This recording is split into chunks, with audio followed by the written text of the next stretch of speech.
Serikali imeagiza ofisi ya mkemia mkuu kutoa haraka majibu ya vipimo vya sampuli vilivyochukuliwa kwa majeruhi wa ugonjwa wa ajabu uliozuka mkoani Dodoma na kusababisha vifo vya watu 7 huku wengine 21 wakilazwa, kwani kuchelewa kwa kutoka kwa majibu hayo kunasababisha hofu kuzidi kutanda sambamba na kuzua mihemko kwa wakazi wa maeneo yaliyokumbwa na ugonjwa huo.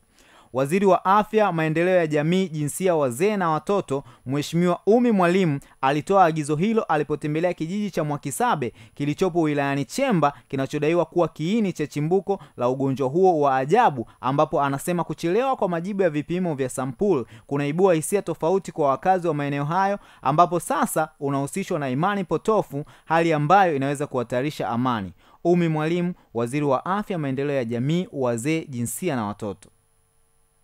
Taarifa za awali zinahusishwa na ulaji wa nyama, lakini wapo hapa wamekula nyama na tumeambiwa ni wazima, mpaka mwenyekiti amekula nyama, mpaka dakika hii hana tatizo lolote.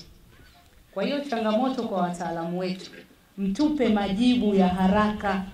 Chanzo ni nini? Tatizo ni nini?